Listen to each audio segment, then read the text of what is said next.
എല്ലാവർക്കും ഒരിക്കൽ കൂടി സ്വാഗതം. SI പരീക്ഷയുടെ മുഖ്യപരീക്ഷ ഇന്ന് 30/8/2025 10:30 മുതൽ 12:30 വരെ എന്ന് പരീക്ഷയെല്ലാം കഴിഞ്ഞ ഉദ്യോഗാർത്ഥികൾ കട്ട് ഓഫ് മാർക്ക് എത്ര വരുമെന്നുള്ള പ്രതീക്ഷയിൽ ഇരിക്കുന്നൊരു സമയമാണ്.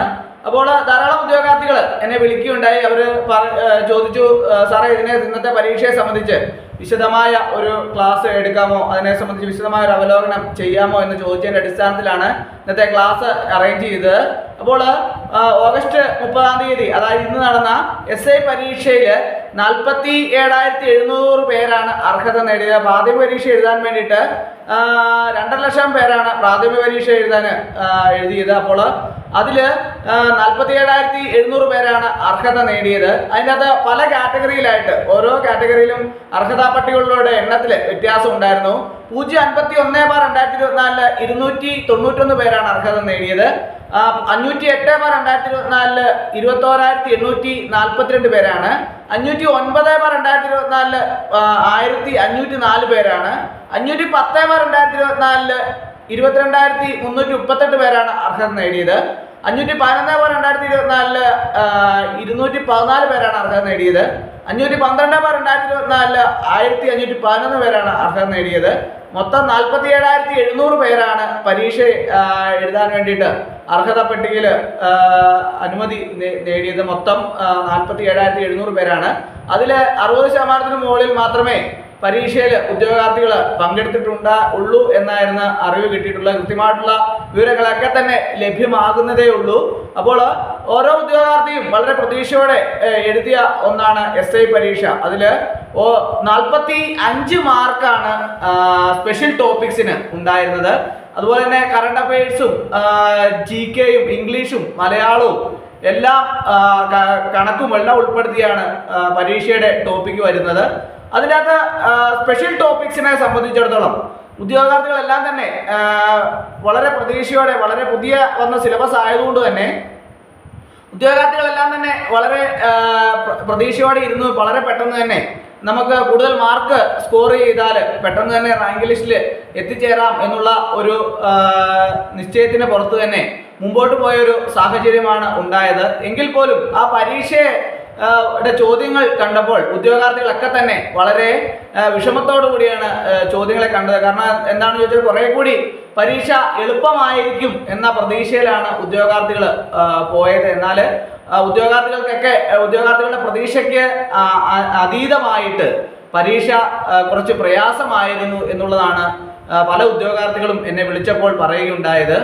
എന്നാൽ സാധാരണഗതിയിൽ മീഡിയം ലെവലിലുള്ള ഒരു പരീക്ഷ ആവാനാണ് പൊതുവെ സാധ്യതയെങ്കിൽ ഈ SI പരീക്ഷ കുറച്ചുകൂടി കട്ടിയുള്ള ഒരു പരീക്ഷയായിട്ടാണ് പല ഉദ്യോഗാർത്ഥികളും പറഞ്ഞത്. പലർക്കും കൂടുതൽ ചോദ്യങ്ങൾ അറ്റൻഡ് ചെയ്യാൻ സാധിച്ചില്ല എന്നുള്ള ഒരു പരാതി കൂടി വന്നിട്ടുണ്ട്. കാരണം എന്താണെന്ന് ചോദിച്ചാൽ കൺഫ്യൂഷൻ ഉണ്ടാക്കുന്ന ചോദ്യങ്ങൾ ധാരാളം ഉണ്ടായിരുന്നു എന്നും, അതുപോലെ തന്നെ പരീക്ഷയിൽ സ്പെഷ്യൽ ടോപ്പിക്സിൽ നിന്ന് ചോദ്യങ്ങൾ കുറച്ചുകൂടി കട്ടിയുള്ളതായിരുന്നു എന്നും, അതുകൊണ്ട് തന്നെ അതിനെ സംബന്ധിച്ച് കൂടുതൽ മാർക്ക് സ്കോർ ചെയ്യാൻ പറ്റാത്ത രീതിയിലുള്ള ചോദ്യങ്ങളായിരുന്നു എന്ന് പല ഉദ്യോഗാർത്ഥികളും എന്നോട് പറയുകയുണ്ടായി. അതുപോലെ തന്നെ GK ആണെങ്കിലും കറണ്ട് അഫയേഴ്സ് ആണെങ്കിലും, അതുപോലെ തന്നെ കണക്കാണെങ്കിലും, ഇംഗ്ലീഷ് ആണെങ്കിലും മലയാളം ആണെങ്കിൽ പോലും കുറച്ചുകൂടി വ്യത്യസ്തമായ ഒരു രീതിയിലുള്ള ചോദ്യങ്ങളായിരുന്നു. മൊത്തത്തിൽ പരീക്ഷയെ സംബന്ധിച്ച് അത്ര ഈസി ആയില്ല എങ്കിൽ പോലും മീഡിയം ലെവലും അല്ല, എന്നാൽ കുറച്ച് പ്രയാസമുള്ള ഒരു പരീക്ഷയായിട്ടാണ് SI പരീക്ഷയെ സംബന്ധിച്ച് ഉദ്യോഗാർത്ഥികൾ പൊതുവെ പറഞ്ഞ അഭിപ്രായം. ഓരോ ഉദ്യോഗാർത്ഥികളും അവരവർക്ക് ചെയ്യാൻ പറ്റിയ ചോദ്യങ്ങളെ സംബന്ധിച്ച് വിശദമായിട്ടുള്ള ഒരു അവലോകനമൊക്കെ പലരും പറഞ്ഞുവെങ്കിൽ പോലും പലരും മാർക്ക് കുറവ് ലഭിക്കുന്ന ഒരു സാഹചര്യത്തെക്കുറിച്ചാണ് പല ഉദ്യോഗാർത്ഥികളും വിഷമത്തോടു കൂടി പറയുകയുണ്ടായി. അപ്പോൾ പറയുന്ന ഉദ്യോഗാർത്ഥികളെല്ലാം ഇത്രയും മാർക്കേ ലഭിച്ചുള്ളൂ, അതുകൊണ്ട് തങ്ങൾക്ക് റാങ്ക് ലിസ്റ്റിൽ എത്തിച്ചേരാൻ സാധിക്കുമോ എന്നുള്ള ഒരു വളരെ സങ്കടത്തോടു കൂടി സംസാരിക്കുന്ന ഒരു രീതിയാണ് ഉണ്ടായിരുന്നത്.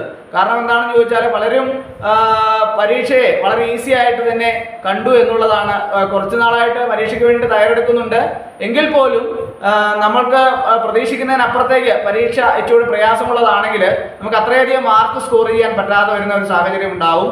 പൊതുവെ നെഗറ്റീവ് മാർക്കിനെ സംബന്ധിച്ച് പല ഉദ്യോഗാർത്ഥികൾക്കും ഭയമാണ്. അതുകൊണ്ട് തന്നെ കൂടുതൽ ക്വസ്റ്റ്യനുകൾ അറ്റൻഡ് ചെയ്യാനുള്ള ഒരു ഭയമുണ്ട്. കാരണം എന്തെങ്കിലും നമ്മൾ ചെയ്യുന്ന ഉത്തരം തെറ്റാണെങ്കിൽ അത് നെഗറ്റീവ് മാർക്കിലേക്ക് വഴിമാറി പോകുമല്ലോ എന്ന ഒരു നിശ്ചയം അല്ലെങ്കിൽ ഒരു മനസ്സിലുണ്ടാകുന്ന ഒരു പേടി, അത് പലപ്പോഴും ഉത്തരങ്ങൾ കറുപ്പിക്കാൻ വേണ്ടിയിട്ട് പല ഉദ്യോഗാർത്ഥികളെയും പേടിപ്പിക്കുന്ന ഒരു സാഹചര്യമാണുള്ളത്.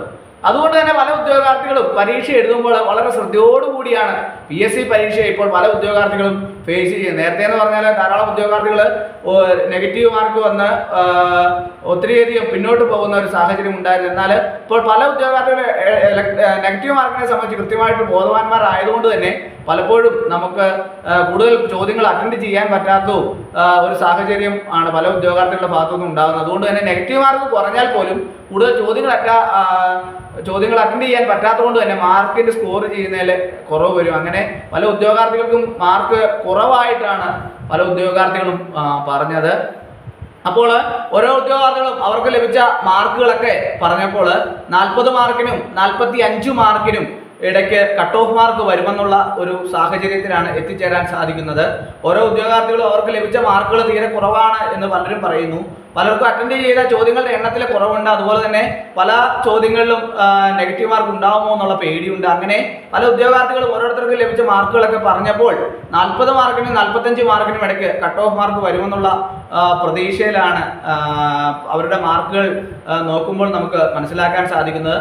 പിന്നെ ഓരോ തസ്തികയിലും പരീക്ഷ നടത്തുമ്പോൾ പരീക്ഷയ്ക്ക് എത്ര പേരുടെ ലിസ്റ്റാണ് PSC പ്രസിദ്ധീകരിക്കാൻ ഉദ്ദേശിക്കുന്നത് എന്നതിനെ ആസ്പദമാക്കിയാണ് കട്ട് ഓഫ് മാർക്കിൽ വ്യത്യാസങ്ങൾ ഉണ്ടാകുന്നത്. അത് എല്ലാവർക്കും അറിയാവുന്ന ഒരു കാര്യമാണ്. അതുകൊണ്ട് തന്നെ കട്ട് ഓഫ് മാർക്കിൽ എത്ര പേരുടെ ലിസ്റ്റാണ് PSC ഇടാൻ ഉദ്ദേശിക്കുന്നത് എന്നതിൻ്റെ അടിസ്ഥാനത്തിൽ കട്ട് ഓഫ് മാർക്കിൽ വ്യത്യാസങ്ങളൊക്കെ ഉണ്ടാവാനുള്ള സാധ്യത ഏറെയാണ്. അപ്പോൾ പ്രതീക്ഷിത കട്ട് ഓഫ് മാർക്കാണ് ഞാൻ ഇതിനകത്ത് ഉൾപ്പെടുത്തിയത്. അതിൽ മാറ്റങ്ങളൊക്കെ ഉണ്ടാവാനുള്ള സാധ്യത ഏറെയാണ്. എങ്കിൽ പോലും ഒരു പരിധിവരെ കട്ട് ഓഫ് മാർക്ക് ഇതുവരെ എത്താമെന്നുള്ള ഒരു പ്രതീക്ഷയിലാണ് മുമ്പോട്ട് നീങ്ങുന്നത്. അപ്പോൾ ഇന്നത്തെ ക്ലാസ് എല്ലാവർക്കും ഇഷ്ടമായി എന്ന് ഞാൻ വിചാരിക്കുന്നു. ഒരിക്കൽ കൂടി എന്ന് നിർത്തട്ടെ. നന്ദി, നമസ്കാരം.